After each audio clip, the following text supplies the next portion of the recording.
Welcome to Gardener's World. I've got a tray of purple sprouting broccoli here. And although we're still in July and I won't begin to harvest these till April, even maybe early May, it is important to be planning ahead. And these are one of the slowest crops in the garden, but purple sprouting broccoli, eaten fresh, is an absolute delicacy. We're used to broccoli being a health food, and in fact, what's normally sold is a form of calabrese, which are great big green heads. Well, these are small purple florets and are sweet and tasty and completely delicious and worth taking up a bed for 9 months of the year. So I will, as with all these brassicas, plant them good and deep, and this will stabilise them so you can see well down and then pack down firmly around them. Now these are going to grow about 3-4 foot tall. They will need staking, and in order to develop their full potential with lots and lots of florets, they will need space. So the next one can go here.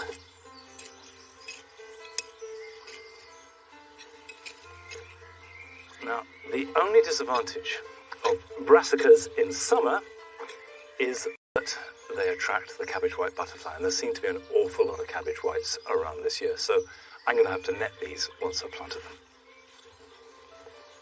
Right, I'll get the rest of this bed in, and I should have enough plants left over to do another bed in the vegetable garden. Coming up on today's programme, Nick continues his story demystifying the rose. Now, these might not be the first roses that spring to mind when you're looking to plant up your garden, but I'm hoping to convince you to try just one or two. We visit a national collection of Dioramas, angels' fishing rods, in Staffordshire. It gives a real feeling of movement in the garden. They are so lovely as they dance around in the breeze.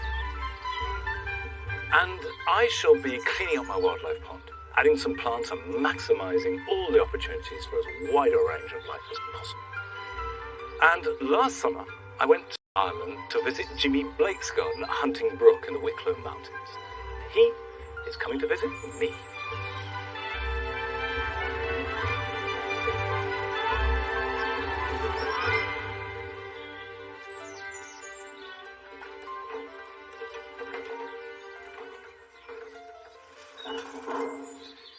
In some respects, the writing garden plants. This is cylinii fimbriata. It's a bladderwort, and I planted it because it's got lovely, delicate white flowers with a little bubble behind them, just touched with pink, and they have a freshness and a lightness which exactly fits the mood of this garden. But they spread, and it is a bit of a thug. So what I'm going to do is halve them and then add some more plants in to the space that I will have created. The first thing to do is just cut it back.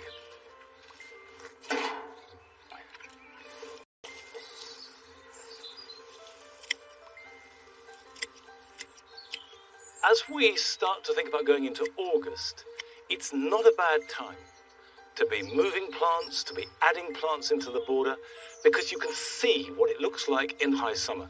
If you do all that moving work in autumn or in spring, you're having to imagine what it's going to look like. Whereas now, if you do it, you have to cut them back, so there may well not be a reflowering, and you have to water them well, but you can get the context amongst all the other plants in the borders dead right. Tell you what, it's humid today. Now that was the easy bit. I'll try and divide it up into relatively small pieces.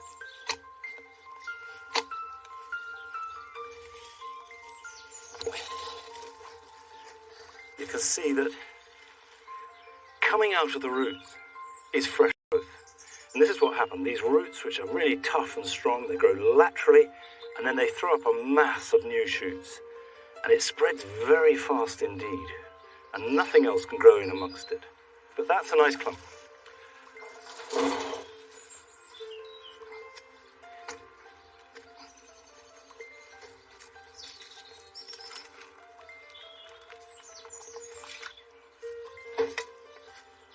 Right, I am going to leave some of the cylinii in because I like it. I just don't want so much of it. And then the pieces I've dug up, I've got a new home for. In fact, I'm going to plant it in a very different way. But first, let's join Francis. because she has been to Solihull in the West Midlands. And she's helping people to make every space count, whether it be public space or the smallest of private areas.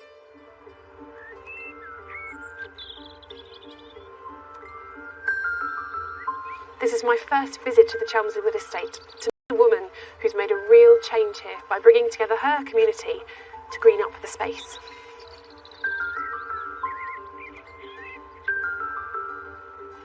Sarah Gill has lived here most of her life, and she wants to show me something tucked away between the houses.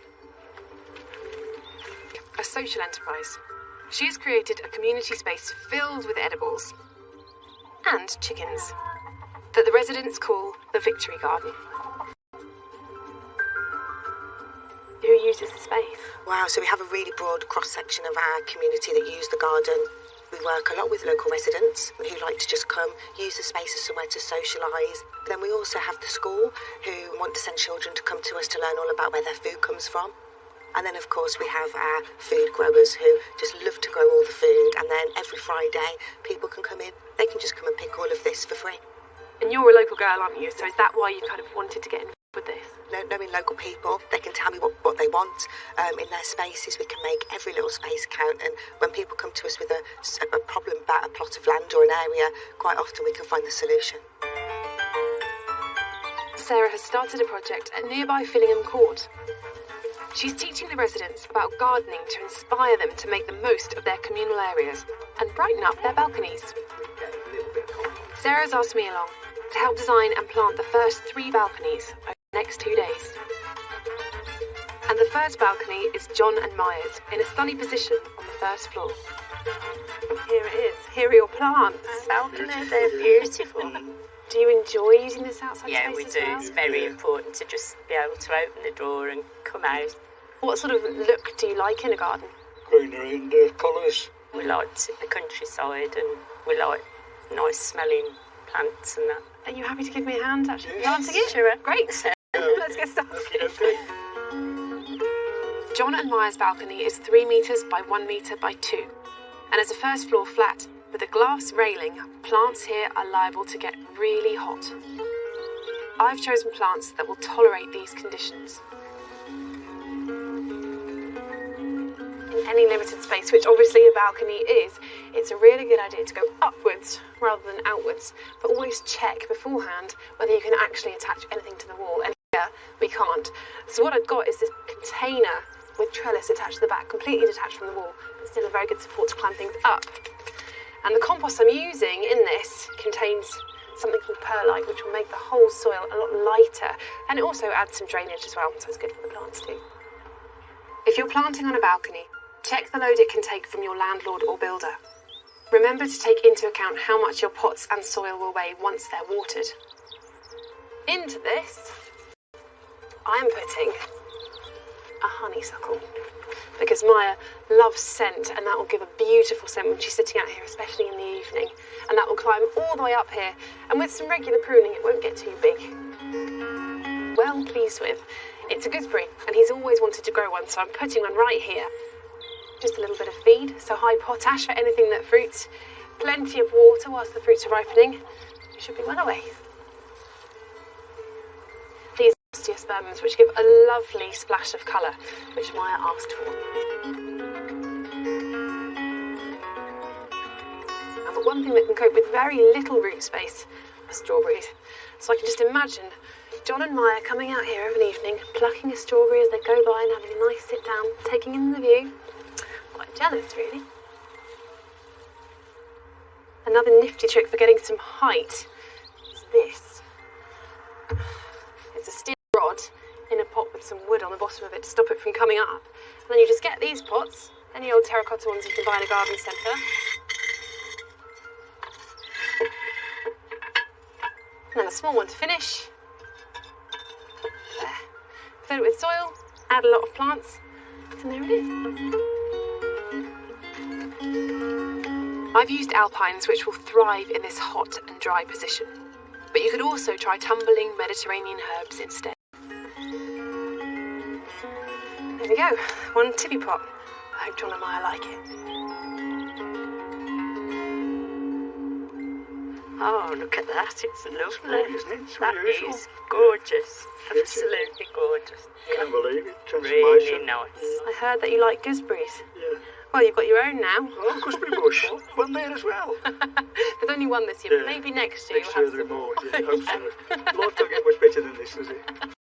Strawberries and cream on the balcony. Yeah. Have strawberry there as well, see? Yeah, Thank you sure very we much. will. Thank Yeah. you very much for all your hard work. It's a pleasure. Really is.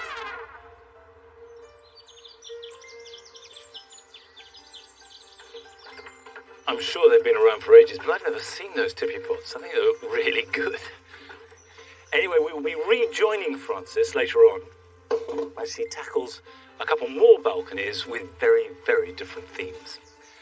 Now, we made a new theme here in this little strip of grass because for 25 years this was mown as a kind of halfway between a path and lawn.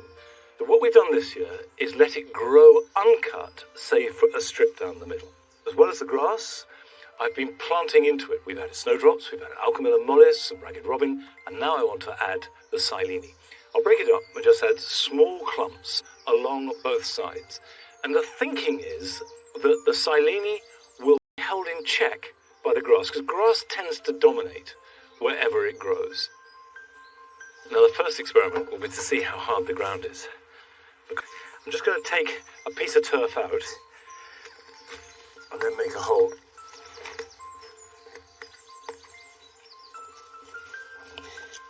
You can see how dry it is.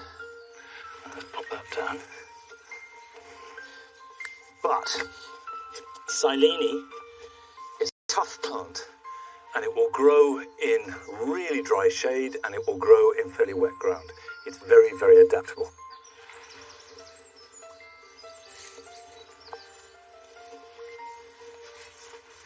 Now I'll just take this right back so that when I mow it, I won't cause any damage. And if you're planting it this time of year, you're not going to expect any flowering. All we want to happen is now the soil is nice and warm. Hopefully we'll get some rain, and in any case I'll water these in. The roots will get established so that by next spring you've got nice strong plants that will perform well.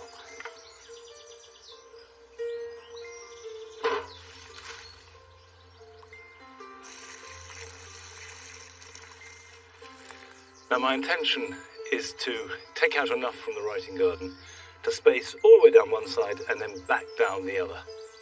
What I want to do now is go back to the writing garden and start to fill up the space I've created with a new selection of plants.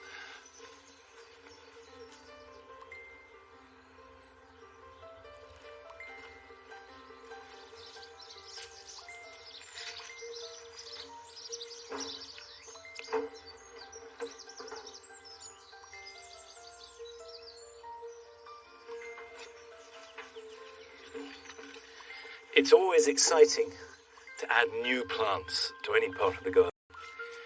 And I've got 3 plants here, which I confess I've never grown before, but I've wanted to, so now is a really good opportunity. Now the first is a Lysimachia. This is Lysimachia candela. And unlike most Lysimachias, which can be pretty invasive, this one is not too bad. This one will form a clump, but won't spread. And I put 3 plants where I took out the cylinii.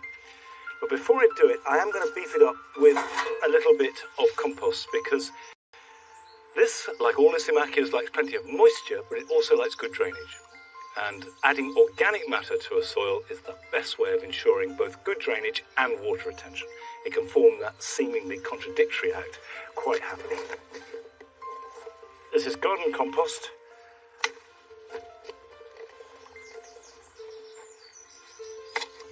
Now, that will just give it a good start in life. Good, healthy plants, not wrapped round and round, so I don't need to do anything other than place these in the ground. Now, pop that one in there. As well as the white flowers that go from midsummer into early autumn. The foliage will start to turn red, so although this is a white garden, that red will just add a touch of colour as we go into winter. In this kind of situation, you have a choice to make whether you plant as a clump, and essentially you're planting 3 plants as one. This will make one indivisible clump, or whether you space them. If you are going to make a clump, it tends to be easier to do it with odd numbers than even. But I'm going to put another clump behind it, which will rise up. And this is a plant called Liatris. This is Liatris spicata album. It's a sort of bottle brush flower. And if I group the 3 together in the space I've created behind this, this will grow up about 4 or 5 foot tall. And so we'll have these spires that will curve and have these individual florets, and then the bottle brush behind it. So, let's dig that out a bit. Now what both the Macchia and the Liatris like is sunshine. Now both are really good for butterflies and bees. They give these late summer flowers just when they need the nectar most. So, as well as looking good, fantastic for wildlife. I've got a third plant here, which is Spicer. This variety is called Miss Manners, and it's got that name because it has exceptionally good manners and doesn't spread out where it's not wanted. It's fairly self-contained. Now, to make Miss Manners happy, what you need is sun, moisture, and good drainage. Well, there's the powder that used to be my soil.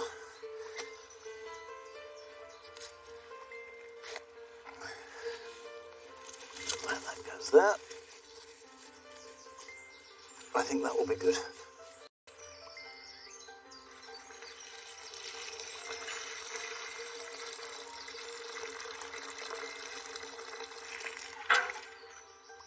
At the moment, there's every possibility of a hosepipe ban in certain parts of the country. But you can use watering cans, and the important thing is to use them judiciously. If you plant something, give it a really good soak. When you plant it, get the water down deep and the roots will go down and find it. Now, I use roses. In his second part of the story of roses that he began last week, now tells us how hybrid teas and floribundas evolved.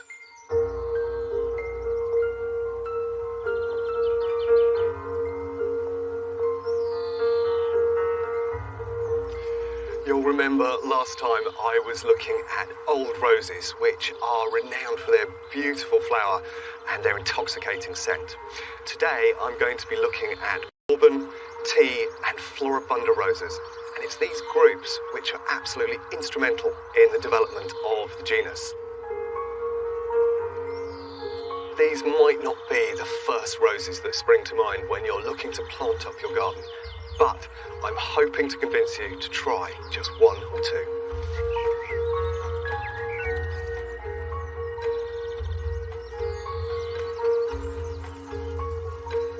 Bourbon roses first came to prominence in the early 1800s, and they really represent the link between old and modern roses. They have some quite distinct qualities to them. They have these deeply ruffled blooms, which have, the most intoxicating and delicious of scents. But the thing that makes them really worthy garden plants for me is the fact that they repeat bloom all the way through the season.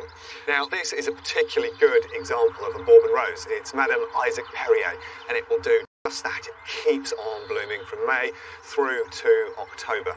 Now, in terms of keeping these plants happy and growing well in the garden, it needs to be grown in a classic rose soil, so humus-rich, reasonable amount of moisture, but not too wet, and lots of nutrients, so it needs a good mulch each year of manure. Now, in terms of pruning, over the winter, it needs about a 1/3 reduction. So look down at the bottom there, get rid of one of those old stems, and it will trigger new growth, new stems, and lots of new flowering. I think another thing that makes them really worthwhile is that they're incredibly social as a border plant. And you can see here they're growing beautifully with Nepeta and with Geranium Roseanne underneath.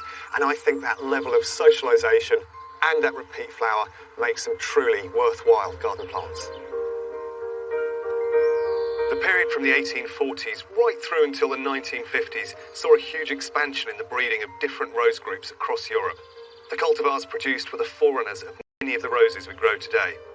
Tea roses, such as Mutabilis, arrived from China in the 1840s. Named after the tea clipper ships, they brought with them the promise of exciting new colours, including yellows and an ability to repeat flower, unlike their predecessors, the old roses.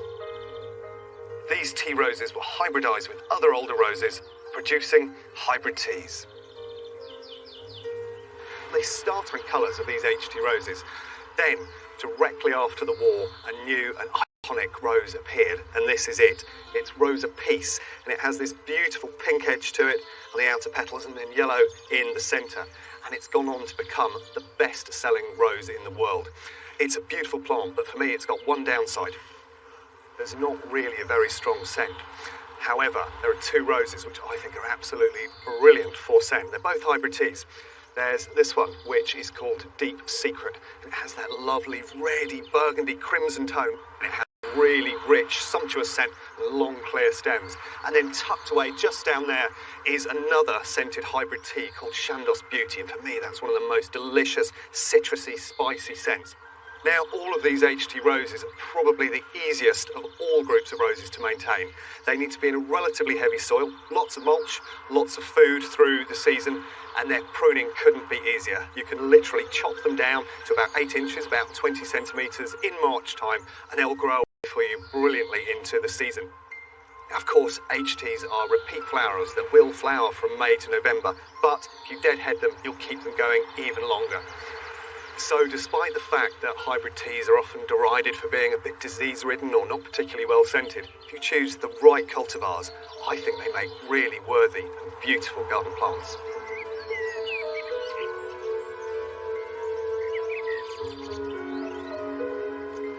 These are Floribunda roses, and their name comes from the botanical Latin, which literally means multi-flowered. And these guys certainly are. Now, they first started to arrive in about 1900, and they are the result of crossing two different, very useful parents. One is the polyantha rose, which has masses of blooms in the clusters at the end of its stems, and the other is the hybrid tea, which repeats all the way through the season. And so the great thing about Floribunda roses, they have the quality of both of those parents. This is arguably the most iconic of the lot, and this is Iceberg. It's got that really clean, pure white tone to it. It has clusters of flowers right on the end of the stems, and it goes on for at least 6 months in the garden.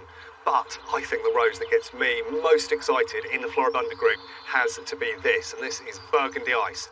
And I don't think there are many other flowers that have quite this tone. It's that beautiful, suffused burgundy with a pale back to the petal, which really makes the whole thing pop.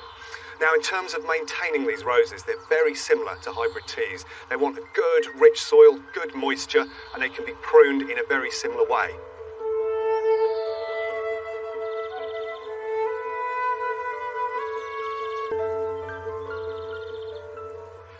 Modern roses, such as hybrid teas, Floribundas, and Bourbons, have had a really bad rap over the last few decades. But because of their ability to repeat flower, their incredible range of colours, the fact that some of them are brilliantly scented, and that you can mix them into other borders, I think they are absolutely due a revival.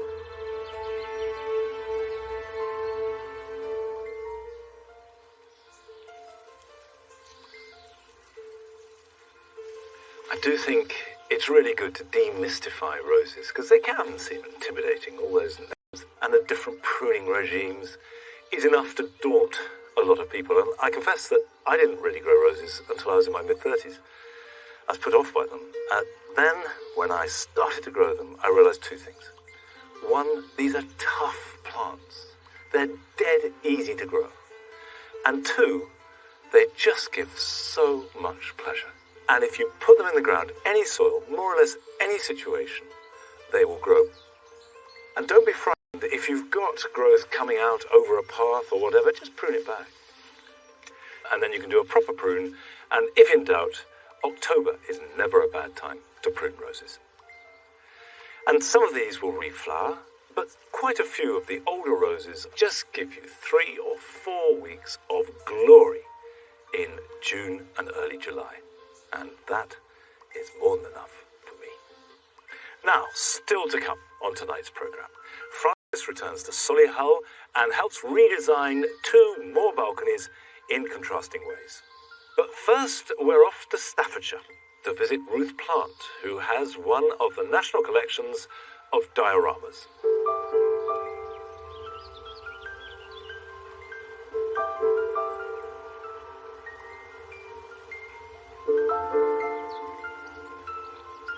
The diorama is called the wand flower or the harebell of Africa. People are very surprised when they see a diorama flower because they think that maybe it's a grass, but they can't understand why. At the end, they've got the most beautiful hanging bell. My name's Ruth Plant, and I live here at Yew Tree Cottage with my husband, Clive. We have a cottage garden, which has vegetables at one end and a flower garden at the other end. Our name is Plant, and we are both really plantaholics. Dioramas are part of the iris family, but they're a corm. They're closely allied to Crocosmia. The diorama season here starts towards the end of May order, so I know when each one is going to flower. The individual flowers don't last very long, especially when the bees get at them. The bees do love to pollinate them. They can go over the individual little bells just in a day, but because they come out in a spray, you might have a plant that might be in flower for a week, maybe 2 weeks, depends on the heat. After the dioramas have flowered, they're still actually very beautiful. They have these lovely little bracts, which are like little pieces of paper. They blow around in the merest hint of wind, arching, nodding little heads. It gives a real feeling of movement in the garden. They are so lovely as they dance around in the breeze. People think because they come from Africa that they like to be dry, and actually that's not the case. They grow in areas where there is summer rainfall. They quite often grow in marshy meadows. What they do in the wild is they put their roots down long and deep, right down beneath rocks, and so they get a good water supply.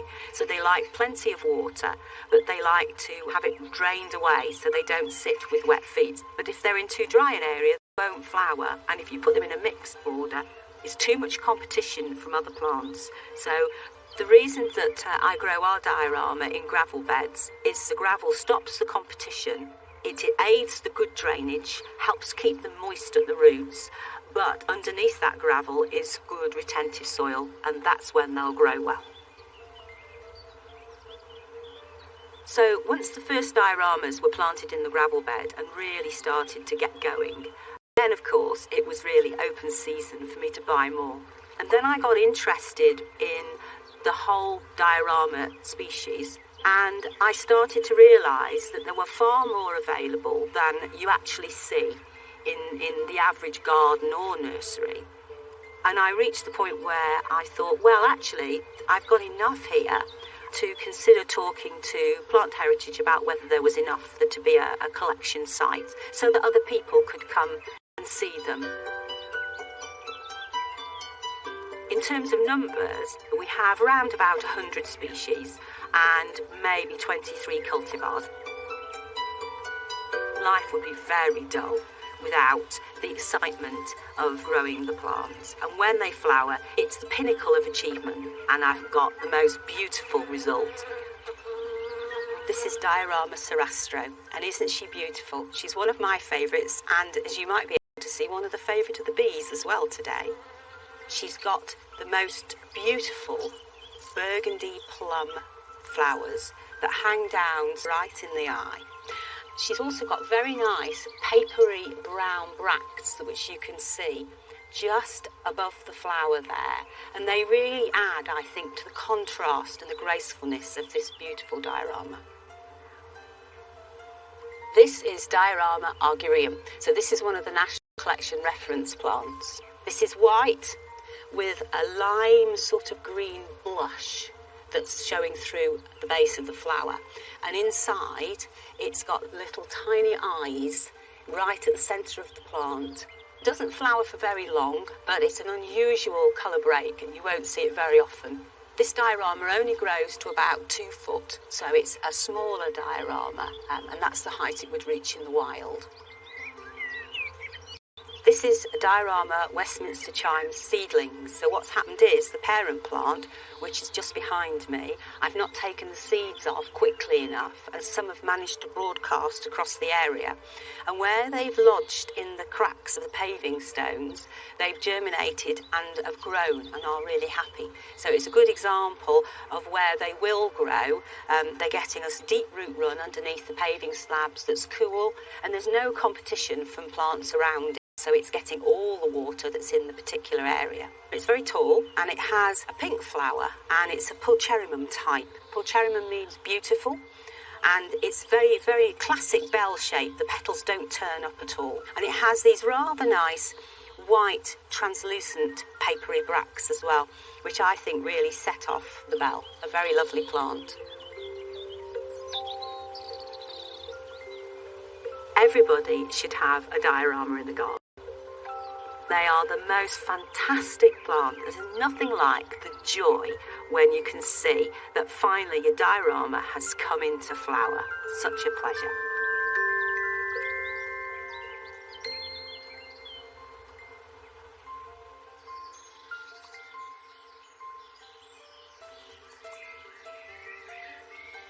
Every garden ought to have dioramas, but not every garden can have it because it doesn't like cold, wet winters. However, it is surprising how many plants have liked both the cold and wet of last winter and the baking heat of this summer. These heleniums, for example, have never been better. This is Sahin's early. It's been flowering for about 3 weeks now. The bees are obsessed by it, and with any luck it will go on flowering, despite the fact that it's never been watered or had any kind of special treatment whatsoever.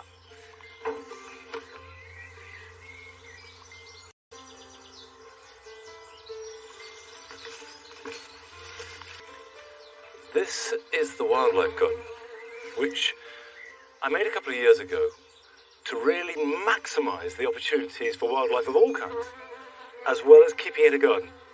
Well, now, the first thing you have to have is a pond. And a wildlife pond has one or two features that make it particular.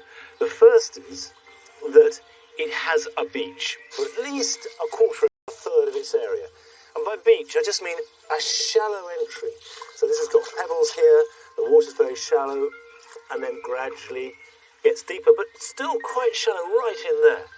And that means that any visiting hedgehogs or other small mammals, or even birds and frogs, can easily get in and, importantly, get out. The second thing that is essential for a wildlife pond is it must have cover and lots of it. However, I've got too much. I need to thin it out a bit to strike that balance. Now, I've deliberately not worn wellies because I don't want to get in the water, because that would disturb the creatures in the mud. And there is bound to be mud at the bottom. I want that. So I'm just going to reach in from the edge.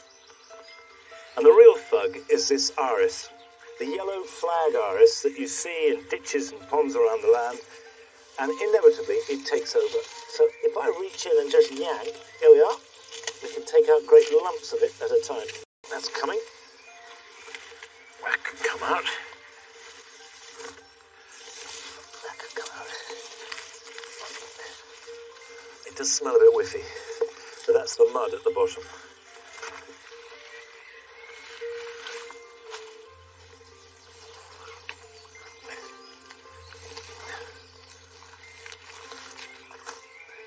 This will, of course, grow back.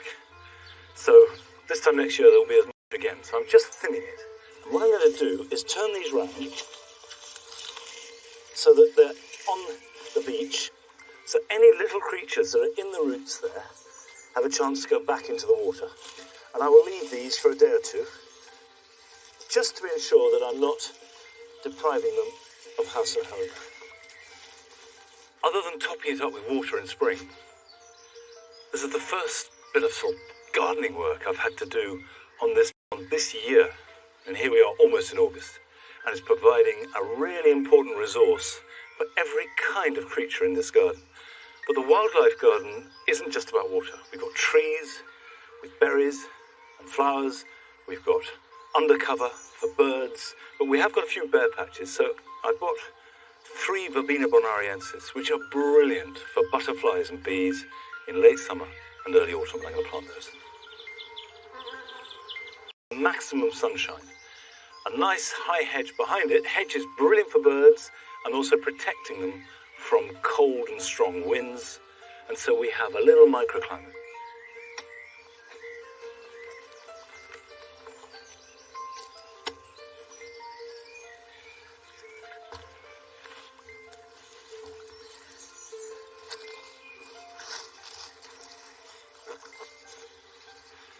One. And if things go well, this can grow in our soil 5-6 foot tall by the end of summer. I think the biggest change that's happened in recent years with our approach to wildlife and gardens is that we now value and respect insects so much more than we used to. And I think all of us realise that if we make our garden good for insects, then the garden is going to be good for us and, in the bigger scheme of things, good for all life. And you can make a wildlife garden in the smallest of spaces. And talking of very small gardens, Francis returns to Solihull to make 2 more truly tiny gardens on 2 more balconies. I'm helping community leader Sarah Gill inspire the residents of Fillingham Court to plant up some of their communal areas and balconies. Now it's Carol's turn. She lives on the ground floor. So do you garden a lot, Carol? I used to, but at the moment, because I'm not mobile, I've really missed being able to get out onto the balcony. So just to sit here and look out at the wonderful plants, the flowers, that's my ideal. I can see that you're a woman with a strong design aesthetic and, the way your house is so beautifully decorated. I do like something a little bit different. I love the shabby chic feeling, the French feeling. So we can make that whole scene like a sort of picture that you can see from in here, which will be a really nice challenge. It will, to bring the inside to the outside. Sort of a romantic feel. I'm a romantic at heart. Is there anyone here that could give me a hand? Yes, my other half, wherever he is. And I can just sit and watch what's going on, and I'll enjoy every moment of it.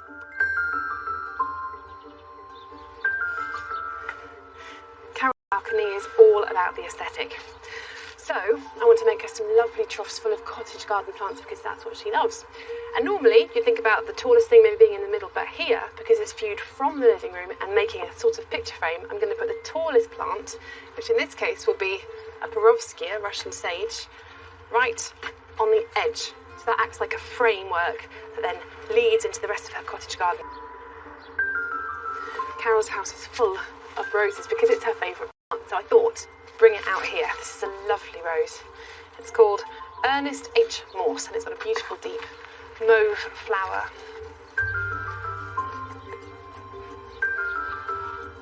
To lead this whole pot down into the next, I'm going to plant an apita, or catmint, which has a lovely sort of flopping habit. You can cut it back really regularly. It will keep flowering all summer long if you do that and make a lovely mound of very nicely scented foliage. Lovely plant in general, but I think just here it sweeps beautifully into the whole rest of the balcony.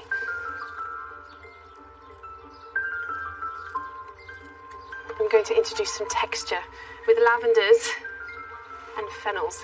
The lavenders have a beautiful colour and a lovely form, and the fennel just so soft and delicate that in between these plants we'll just tie the whole thing together.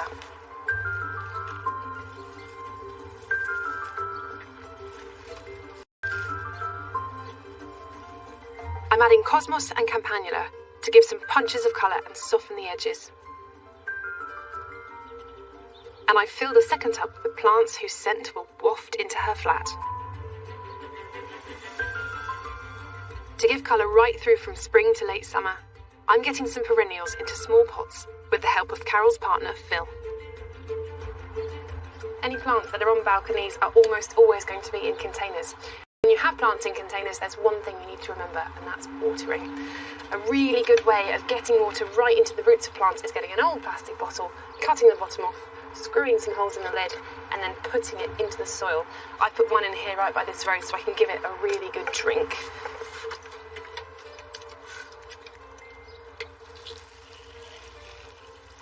And now, for the finishing touches that will give Carol the look she's after. So Carol, what do you think? Absolutely beautiful. Absolutely fantastic. And I love the way you've made a feature of the bird cage. Well, I saw it and I thought it was crying out for it. This time next year, it would be really established out here. It would be absolutely beautiful. I love everything you've done. Now onto the last balcony. Jack and Joan have already put some cheerful pots on the balcony, but they want more lush planting around them without taking up runaround space for their dog Dottie. Joan and Jack are real plants people, so I want to give them some really interesting different plants and things that require maybe a little more maintenance. What I'm putting together here is a living wall. Now Sarah's team have made this wooden so it's full, and these pockets will contain some lovely plants. So we've got some annuals here, but the nice thing about that is it gives a real chance for some colour, some lush foliage and some slightly tropical feels. I've already started this and you can see the sort of pattern I'm going to create as it goes up. So I've got some dahlias here, red ones, and these lovely pennisetum, which have a beautiful red colour. As well as that, there's some coleus with very, very big, generous, colourful foliage. And when the whole thing is complete, it should look absolutely stunning.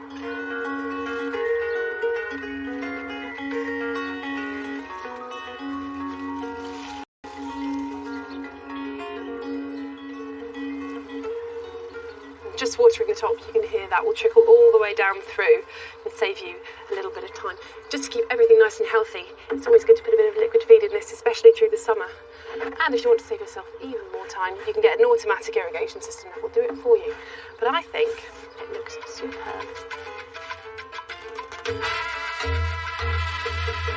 With permission, you could try and borrow some communal space to give you extra planting areas. We're putting in a narrow bed just outside Jack and Joan's flat, so they can see the flowers through the glass. The residents have joined Sarah and I to fill it with a splash of tropical colour. Do you like it? It's absolutely lovely. Very gorgeous, very gorgeous. It's alright, their work is done. And from Joan's emotional reaction, I think we've got her balcony transformation spot on. The last 2 days have been fantastic. We've created a garden full of scents and herbs, a French country garden, and a living wall and tropical bed that gives residents a pop of colour. Time to celebrate. Yay!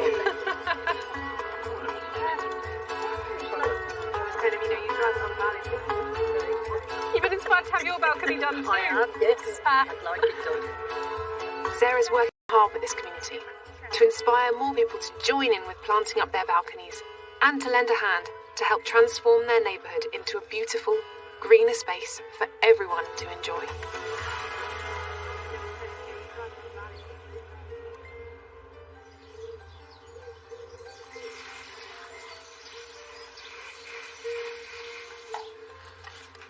I do think that if you're gardening in a very small space, there are just two things that you need to bear in mind. The first is you just have to edit. You can't have everything. So you need to work out the theme that you want, just as Francis showed, and stick to it. And the second thing is go up. There's always some vertical space, and it means you can grow a lot of things, including food also, are really growing well. They grow up in pots. You can grow these on a balcony, and these are flowering well and starting to produce small fruits. And at this time of year, it is important that as well as watering regularly, particularly in the sort of weather we've been having, to feed. Fruiting plants are really boosted by the right feed at the right time. So if you take chilies and peppers, they, like an early start, you sow them January or February, and then feed them a nitrogen feed to get nice big plants. And the bigger the plant, the more fruits you'll have. But as soon as the first fruits form, then you need to change the feed so that it's high in potash. And what I give these is about twice a week a liquid seaweed feed. And that does the job. And what that promotes is instead of leaf and stem, it promotes flowers and fruit. And if you feed these now right through till October, they will go on producing fruits. And in some cases, until Christmas. So just take a watering can, add some seaweed.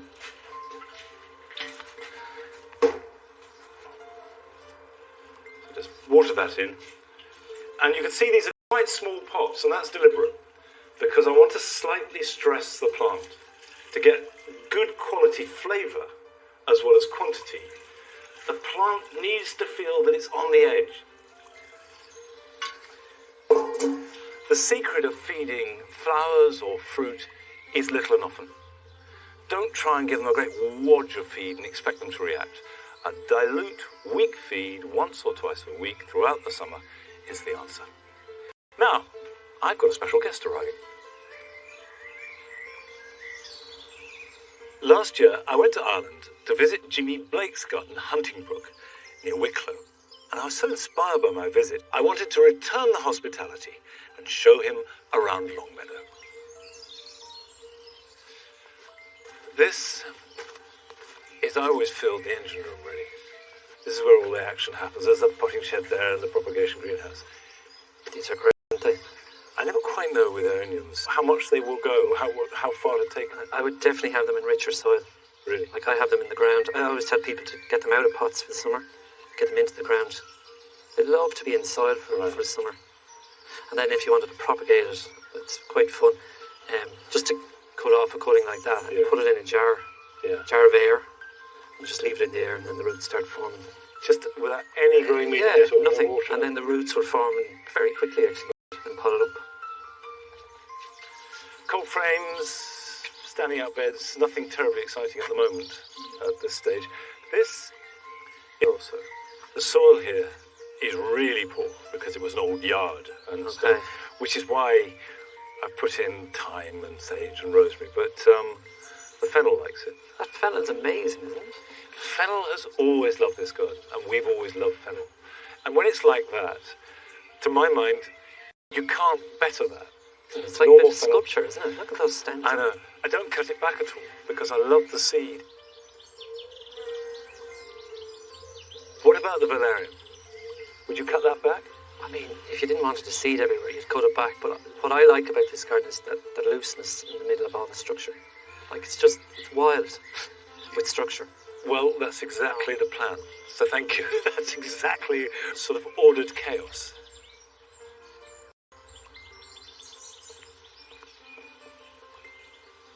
And what's the fern there? The fern is Dioramas felix mass is the main one. Obviously, completely dry shade underneath these lines. I grow this in meadow at home. Do you? It's a beautiful meadow plant, just coming through wild grasses. So you cut round them? Yeah, cut around them. Yeah, and make it nice and neat around them this time of year. Okay, that's a good idea.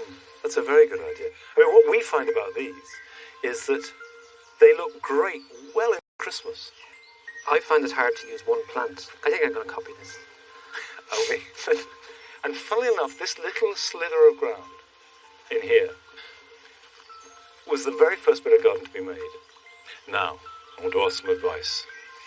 Why did my rhododendron lutea not flower this year, whereas for the past 2 or 3 years it's flowered completely happily? It's definitely that. When you're planting a rhododendron, you need to look up underneath a good big circle of light. Right. Like a good big circle of light. That when you look up there, there's actually very little light. So this winter I need to do a big cutback. Yeah, definitely.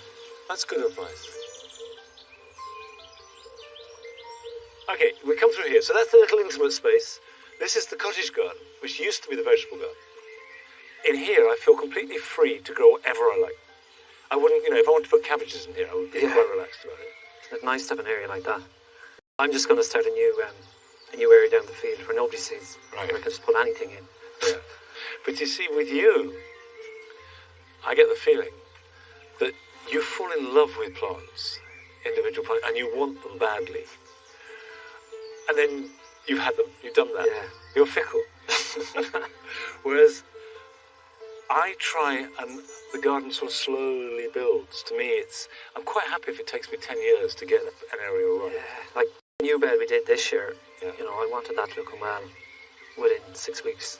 How long do you think you will have that buzz? The boredom sets in after a few years, 4 or 5 years. It's 5 years is a long time.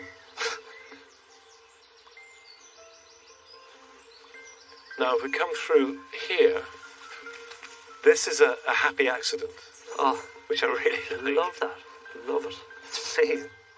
It's fun, isn't it? It's good fun, and it's It's never looked like that before. Oh, I'd love to do that. You could do that. Mind you, I'd love to do what you do. Okay, completely different thing now. We have grass borders on our right, and the dual garden on our left. I was toying with making this yew hedge go right up, and in fact, last year it was up here, and now I've taken it down. I think you have enough high hedges.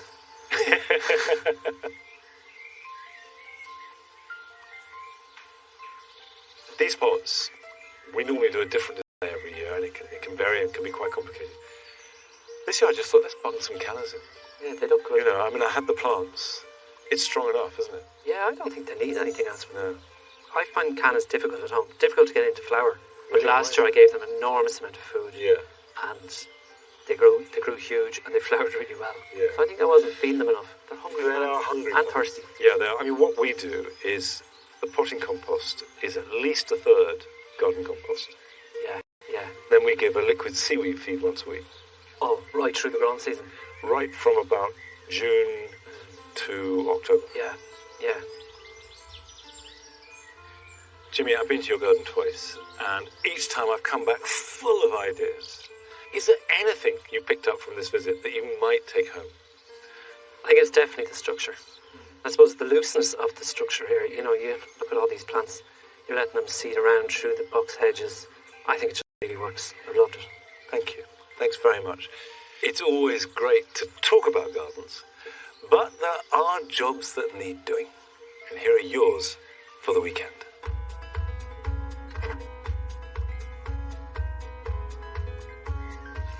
The hot, dry weather has meant that the garlic crop has dried out beautifully, and now it's ready to store.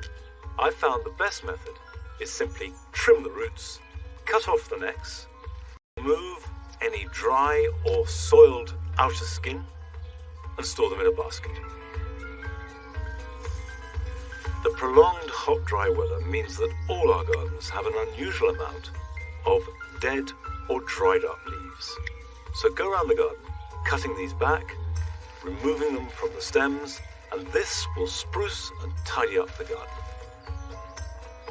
My own tomatoes are a little behind this year, but many people are finding that at least to the bottom truss, and this will improve ripening and also airflow, which will reduce the risk of blight.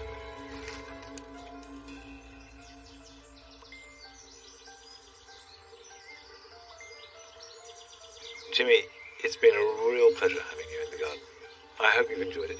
I had a wonderful time. Looking forward to coming back maybe in spring. Yeah, it's a day. Yeah, definitely. And you even brought us a little bit of rain. Tiny bit of rain. Yeah. Stay longer. You can have some more. I'm afraid we're not staying any longer because that's it for today. We'll be back here next Friday, but at the later time of 9 o'clock. So I'll see you then. Bye-bye.